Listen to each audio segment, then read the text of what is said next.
জয়পুরহাটে প্রাচীন স্থাপত্যের সৌন্দর্য মণ্ডিত লকমা জমিদার বাড়িটি এখন ধ্বংসের দ্বারপ্রান্তে। জরাজীর্ণ এই পরিত্যক্ত ত্রিতল ভবনগুলোর চারপাশে তৈরি হয়েছে ঘন জঙ্গল। একসময় এই জমিদার বাড়ি দেখতে পর্যটকদের আনাগোনা থাকলেও রাস্তার বেহাল দশার কারণে কমে গেছে পর্যটকদের সংখ্যাও। বাড়িটি সংস্কার করা গেলে পর্যটকের সংখ্যা বৃদ্ধি পাওয়ার পাশাপাশি আর্থসামাজিক উন্নয়ন হবে বলে মনে করেন এলাকাবাসী। জয়পুরহাট জেলা প্রতিনিধি সুলতান মাহমুদের পাঠানো তথ্যচিত্রে ডেস্ক রিপোর্টে বিস্তারিত।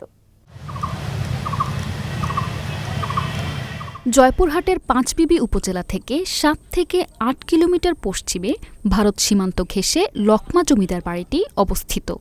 একসময় রাজকীয় ভাব থাকলেও এখন ভবনগুলো জরাজীর্ণ ও পরিত্যক্ত অবস্থায় পড়ে আছে। ভবনগুলোর একতলা দেবে গেছে মাটির নিচে। ঘন জঙ্গলের মাঝে যেন উকি দিচ্ছে জমিদার বাড়িটি, হারিয়েছে তার জৌলুস। দিনে দিনে এটা বিলুপ্তর দিকে চলে যাচ্ছে। যদি এটা সংস্কার করা হয় হয়তোবা অনেক পর্যটক এগুলান বেড়ে যাবে।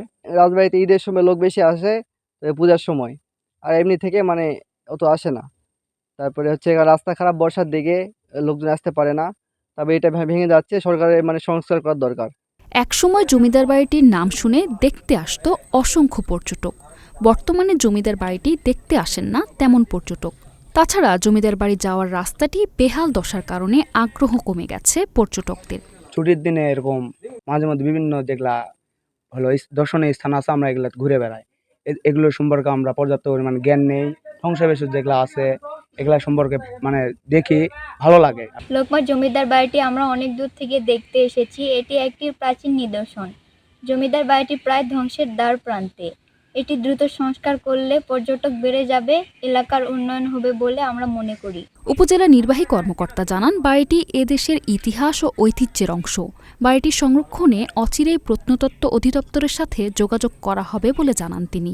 এ বিষয়ে আমরা স্থানীয়দের সাথে কথা বলেছি এবং বিভিন্ন মাধ্যম থেকে আমরা তথ্য সংগ্রহ করে এটিকে পর্যটন উন্নীত করার জন্য সম্ভাব্যতা আমরা যাচাই করছি। ইতোমধ্যেই এটা নিয়ে কাজ চলছে। এটাকে আমরা কিভাবে পর্যটনের বিকাশ করা যায় এ বিষয়ে দ্রুতই আমরা সিদ্ধান্ত নিয়ে এটা সংশ্লিষ্ট দপ্তরে আমরা এটা লিখব এবং এটা যেন আমাদের পর্যটন শিল্প বিকশিত একটা শিল্প হিসেবে গড়ে উঠতে পারে পাঁচবিবি, সে ব্যবস্থা গ্রহণ করব। কথিত আছে এই জমিদার ছিলেন অত্যাচারী ও ভোগবাদী প্রকৃতির। কোনো একদিন গায়েবী আওয়াজ হয় সূর্যাস্তের মধ্যে এই বাড়ি ছাড়ার। ওই দিনই জমিদার বাড়ি থেকে সবাই বের হয়ে আসে। এরপর আর কেউ ঢুকতে পারেনি এ বাড়িতে।